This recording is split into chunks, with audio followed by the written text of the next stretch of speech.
Bismillahirrahmanirrahim. Assalamualaikum warahmatullahi ta'ala wabarakatuh.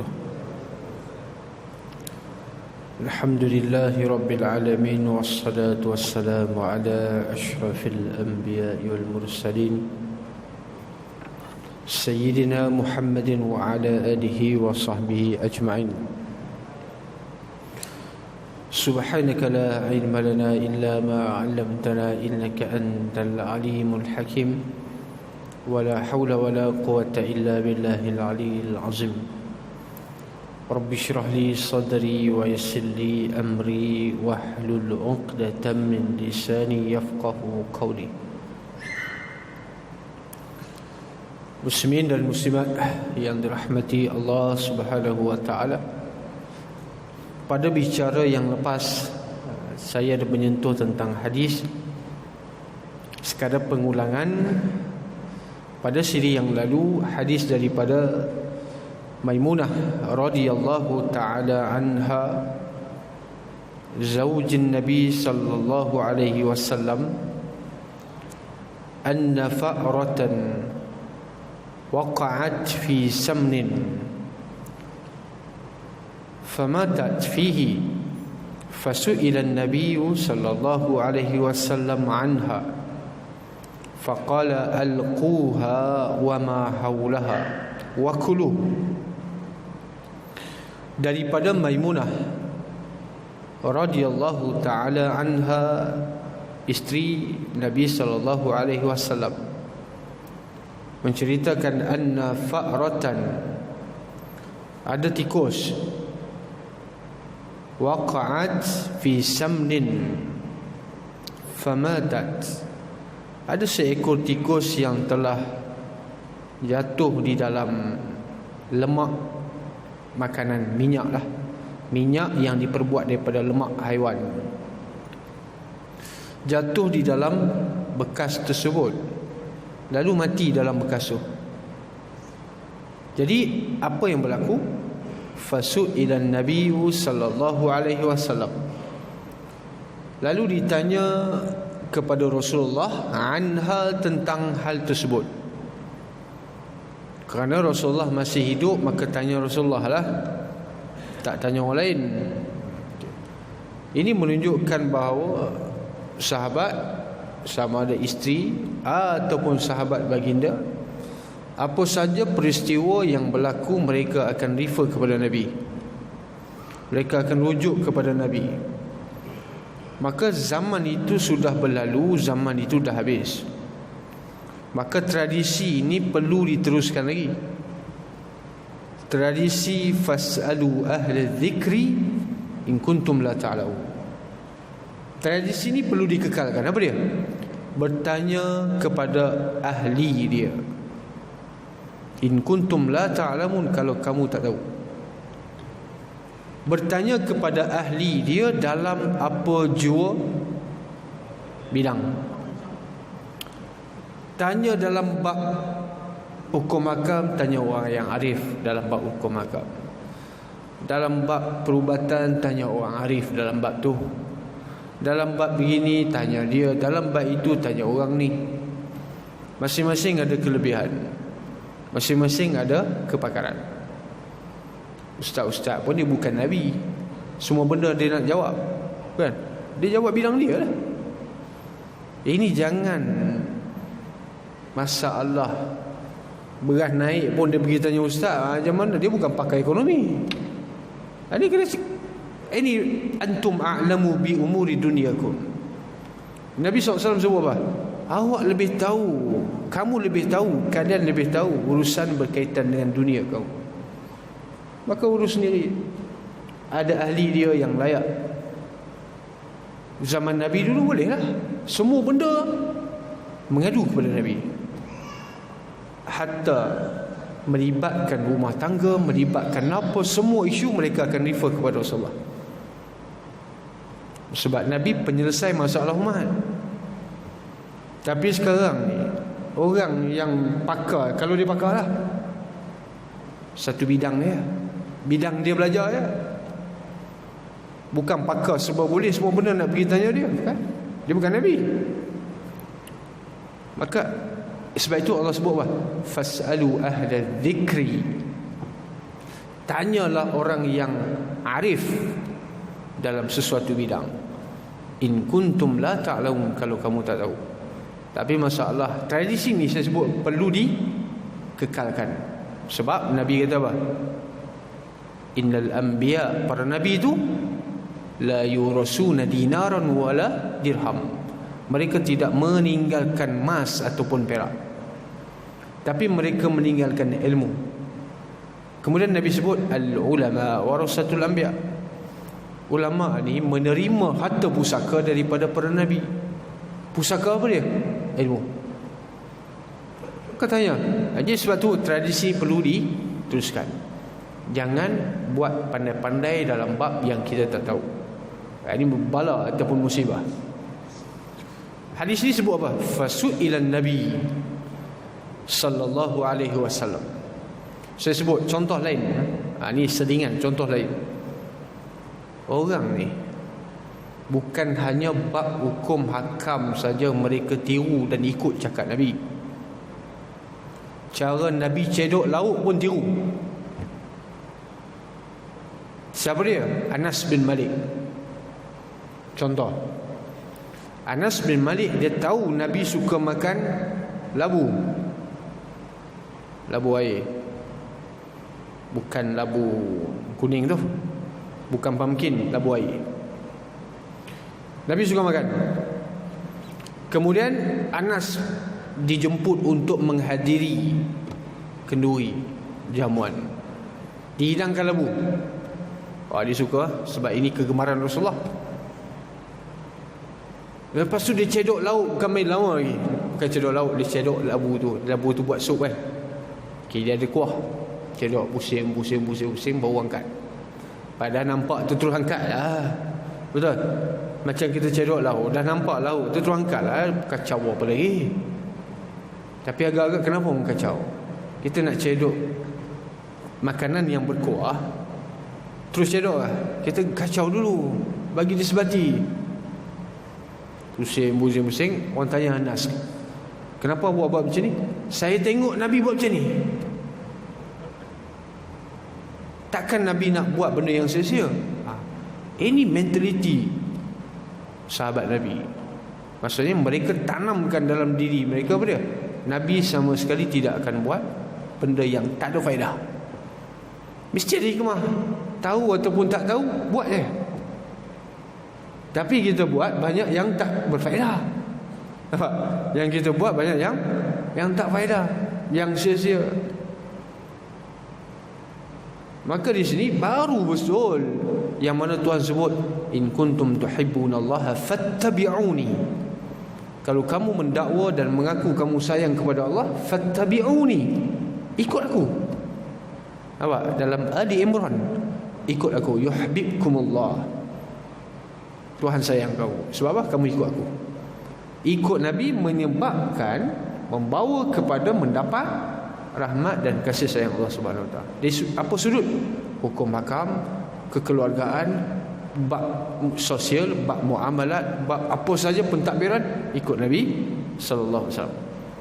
Contoh, ada orang dia tanya kepada Nabi. Bukan tanyalah, dia minta kepada Nabi satu benda, iaitu yang bernama sahabat Nabi yang bernama Abu Zar Al-Ghifari. Dia minta apa? Rasulullah, tolong bagi jawatan tu kat saya. Abu Zar ni nak jawatan. Ini saya cerita sikit, sempena dengan bulan Maulidul Rasul. Cerita sikit tentang Rasul. Boleh ya? Okay. Abu Zar Al-Ghifari ni dia minta jawatan kepada Nabi. Nabi kata, la tas'alil imarah, jangan minta jawatan. Inni araka dha'ifa. Abu Zar, saya berpendapat, saya tahu kamu ni orang yang tak layak.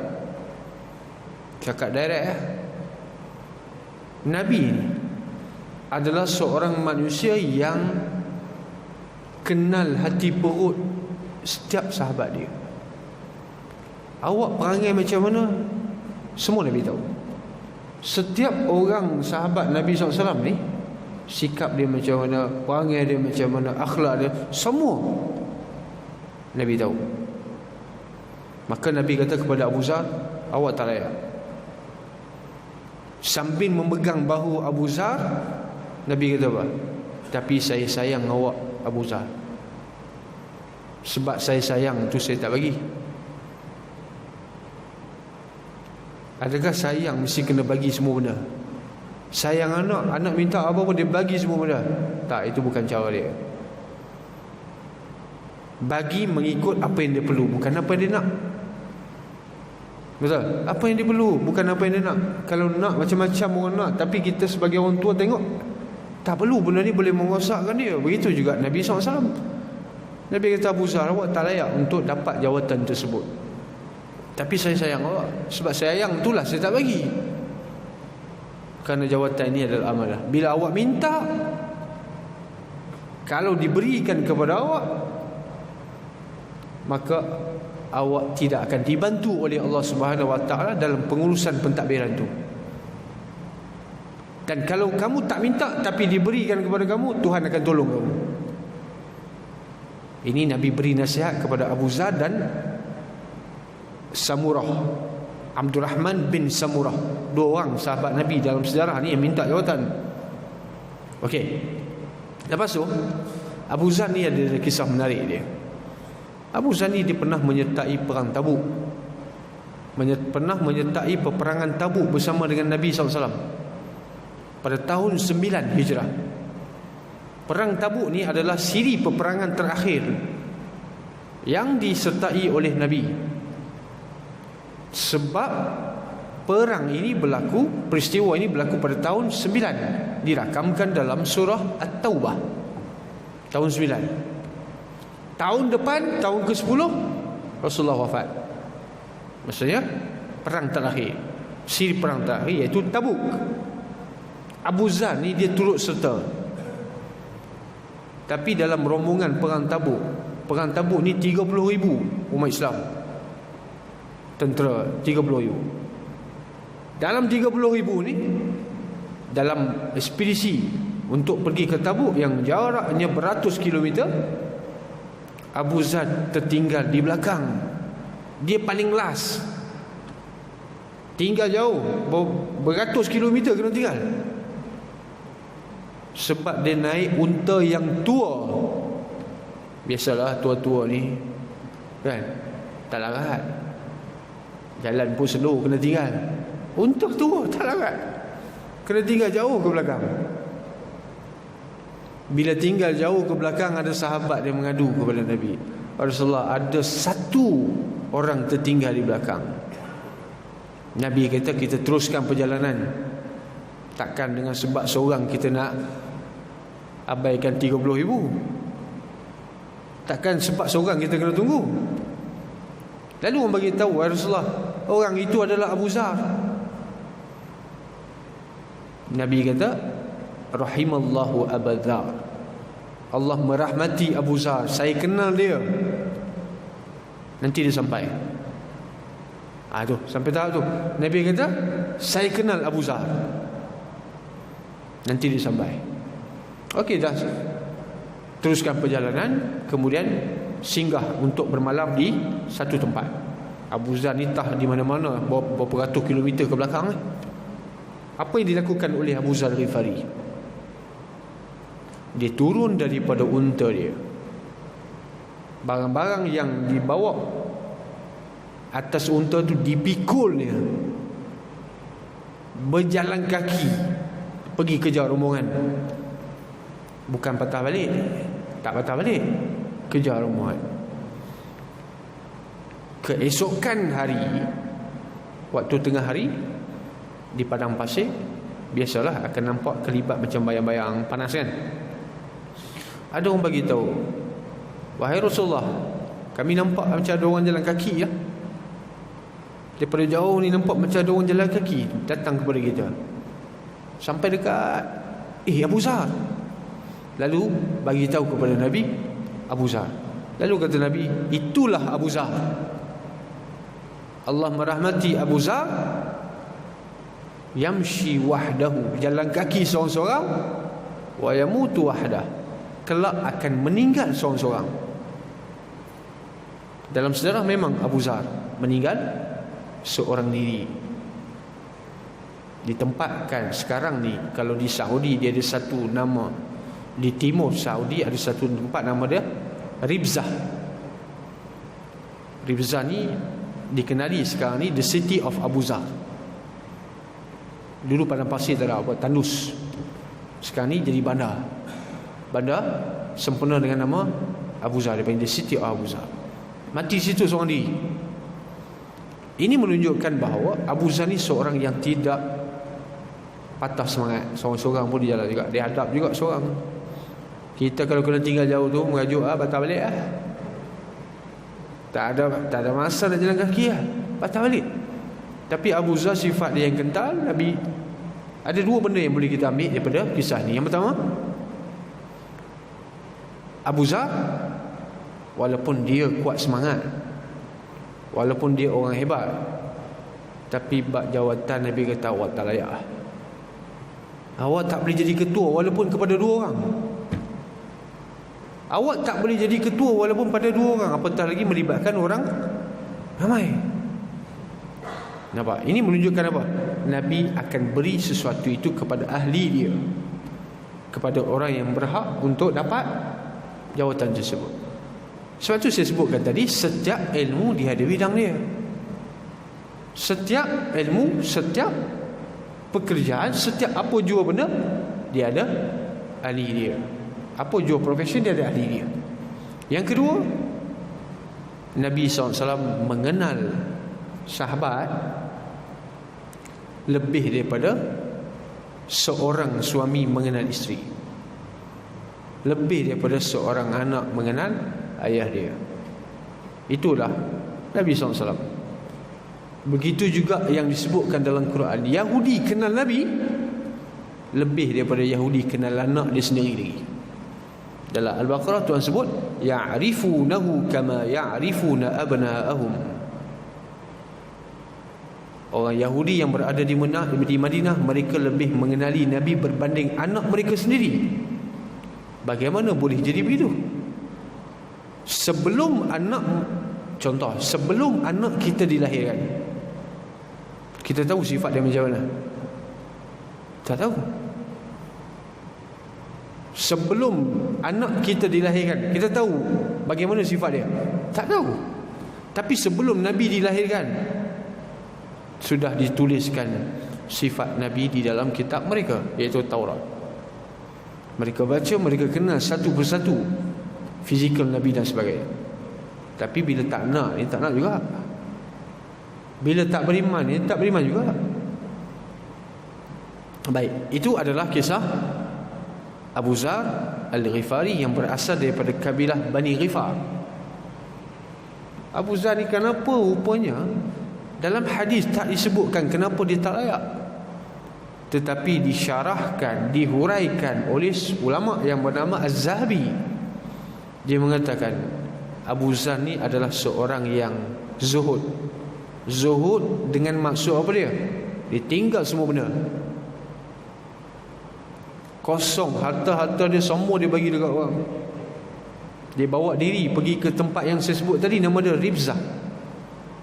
Dia bawa diri ke situ pada zaman Uthman bin Affan. Dan pada zaman Uthman bin Affan dia meninggal. Bila dia meninggal, sebelum dia meninggal, dia wasiatkan kepada isteri dia, kalau saya meninggal, tolong tinggalkan saya di padang pasir. Bukan sebab dia dengar Nabi kata awak akan mati seorang-seorang, tak, dia pun tak dengar Nabi cakap gitu. Jadi isteri dia pun menunaikan wasiat dia. Sebab apa? Nak beli kain kafan pun tak ada duit. Nak beli kain kafan pun tak ada duit. Jadi Abu Zar kata, awak tinggallah saya dekat tu kalau saya mati, tepi jalan. Nanti ada rombongan yang datang, nampak jenazah saya, mereka akan uruskanlah. Tinggal kat situ. Ada satu rombongan daripada Kufah yang dipimpin oleh sahabat Nabi juga, nama dia Abdullah bin Mas'ud. Sampai rombongan tu tengok, ada orang bagi tahu kepada Ibnu Mas'ud ni, macam ada jenazah, macam ada mayat lah dekat bawah. Lepas tu Ibnu Mas'ud perintahkan, pergi cek tengok siapa dia. Pergi mereka cakap, ini Abu Zar. Ibnu Mas'ud lompat turun daripada kuda dia, peluk cium Abu Zar. Dia kata, benar apa yang dikatakan oleh Nabi SAW, awak ni jalan kaki seorang-seorang, awak ni kuat semangat. Dia bercakap dengan Abu Zar. Dan juga Nabi mengatakan, awak akhirnya mati seorang-seorang. Dia kata, sadaqah Rasulullah, benar apa yang disebutkan oleh Nabi SAW. Dan sekarang ni tempat tu saya sebutkan tadi dinamakan sebagai The City of Abu Zar, sempena dengan peristiwa yang berlaku di dalam pada tahun ke-9 Hijrah. Kenapa Abu Zar ni tidak layak untuk mendapat jawatan yang diminta? Kerana dia seorang yang zuhud. Kerana Nabi mengatakan, kamu tidak boleh menjadi ketua, sehingga kamu tidak boleh menguruskan anak yatim pun. Kenapa? Adakah Abu Zar ni dibimbangi oleh Nabi akan curi harta anak yatim? Bukan. Sebab dibimbangi takut dia ajar anak yatim supaya jadi zuhud macam dia. Contoh kot-kot lah, awak ni budak-budak sehari RM1 sudah lah, bapak dia tinggal duit banyak, tapi dibimbangi takut dia ajar anak itu jadi zuhud macam dia. Awak budak-budak ni sehari RM1 sudah, takut jadi begitu. Itu yang diulas ataupun dihurai oleh Imam Az-Zahabi ketika menguraikan hadis tersebut. Jadi poin dia adalah semua yang berlaku, apa jua yang berlaku pada sahabat Nabi, hati budi, semua Nabi tahu. Sebab itu Nabi SAW pernah memberikan jawatan kepada Usamah bin Zaid untuk memimpin beberapa siri peperangan. Walaupun Usamah ni baru usia dia 18-19 tahun. 18-19 tahun, layak lah.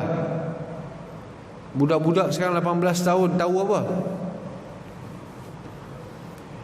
Main TikTok? Tak tahu. Tapi Usamah, Nabi kata, awak pimpin perang, menang. Ini menunjukkan apa? Nabi akan berikan sesuatu itu kena kepada tempat. Ini dipanggil apa? Adil. Ini konsep adil, dipanggil apa? Beri kepada orang yang berhak, beri kepada orang yang layak. Kalau beri kepada orang tidak layak, itu zalim.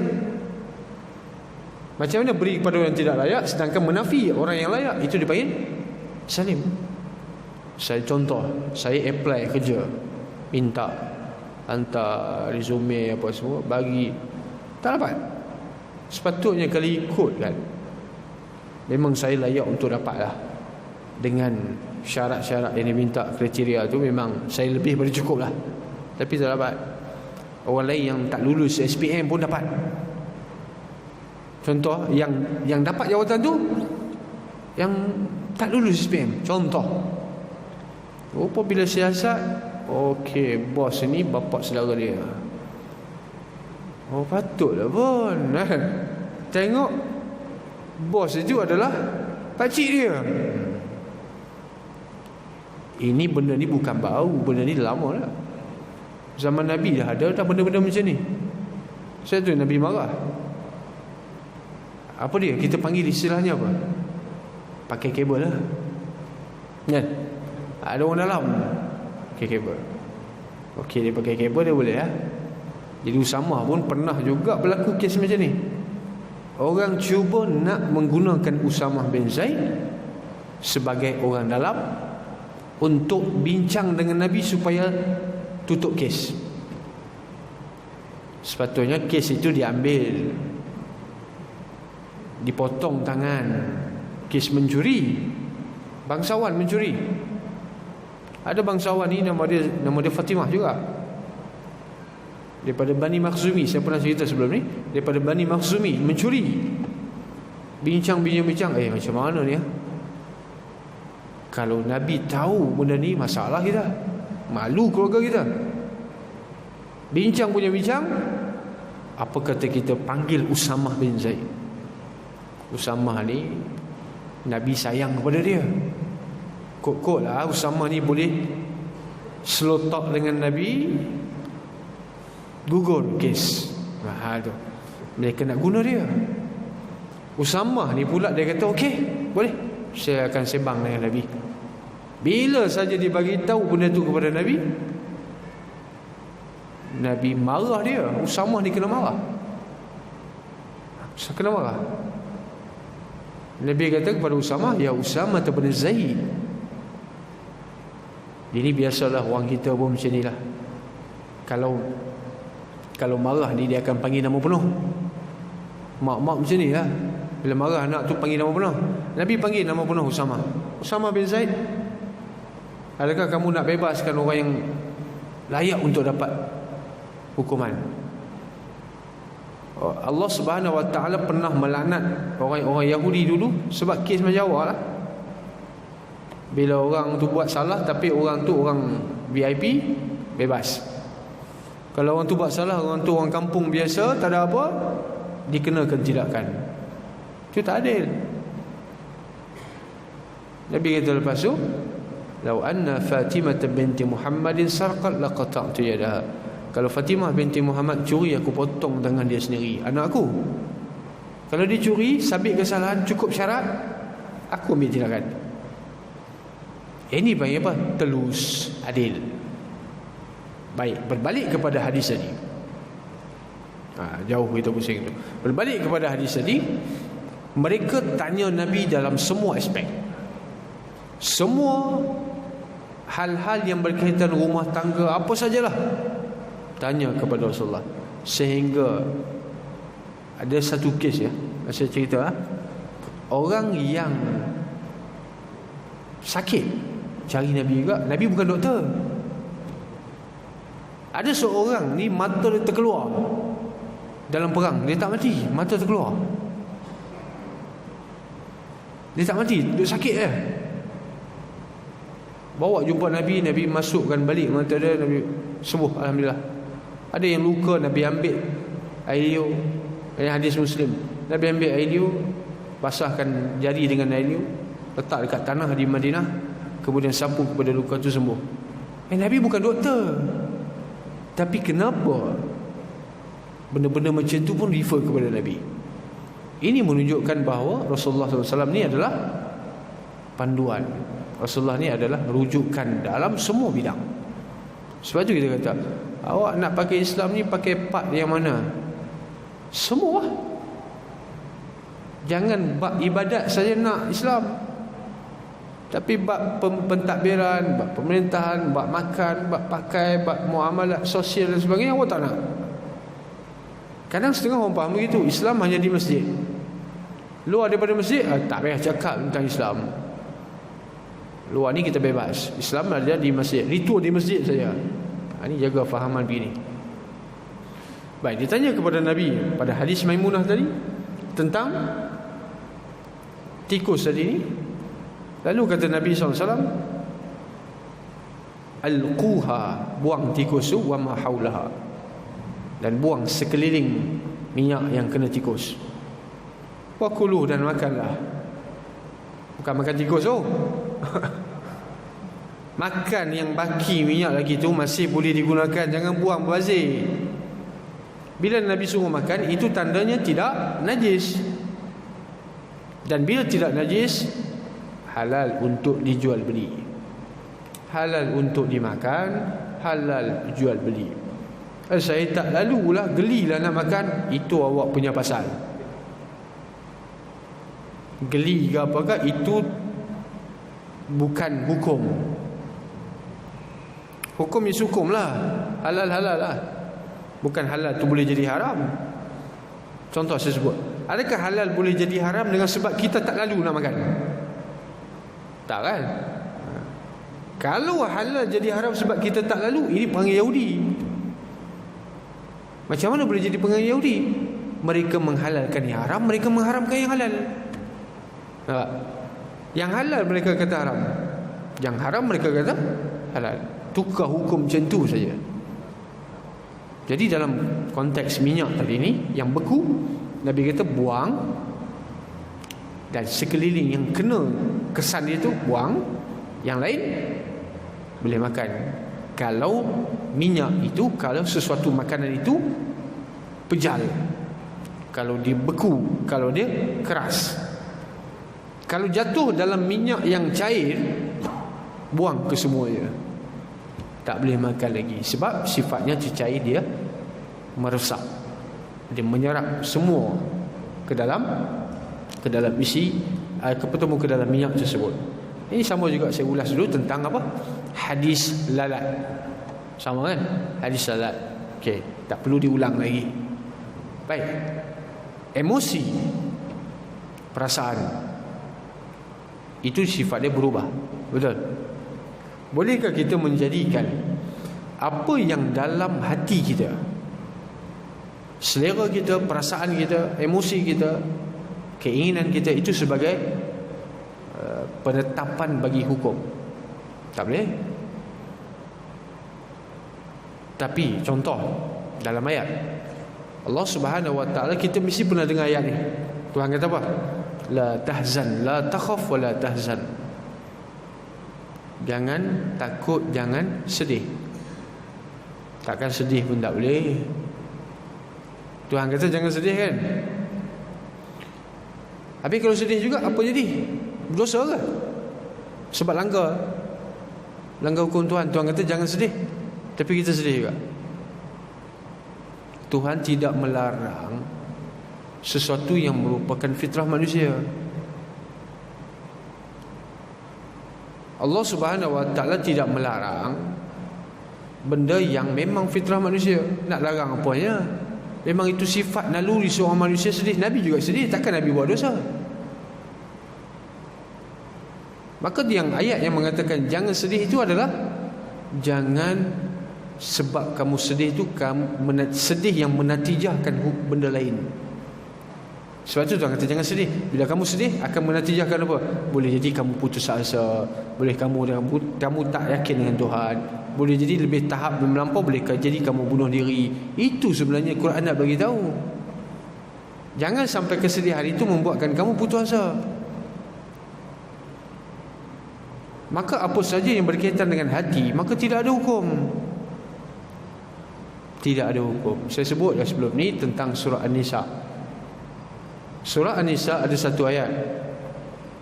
Allah Subhanahu wa taala kata walan tastati'u an ta'dilu bainan nisa'i walau harastum. Kalau sayang seseorang lebih daripada sayang orang lain, sayang anak ni, anak ada 3 orang, tapi dia sayang lebih pada yang seorang lagi, dia bongsu lah selalunya.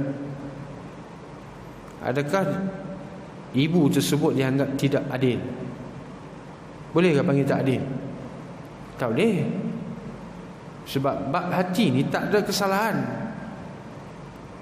Kesalahan, dosa hanya berlaku apabila awak buat dengan perbuatan, apabila awak ucap dengan perkataan. Tapi kalau simpan dalam hati, kalau bau dalam hati, itu tidak ada dosa. Maka sebab itu Nabi kata siapa yang berazam nak buat kesalahan tapi belum buat, maka tidak ada kesalahan. Tapi kalau dia buat baru ada kesalahan. Maka hukum tertakluk kepada apa yang kita buat dan apa yang kita ucap. Dalam hati belum ada. Wallahu ta'ala a'lam.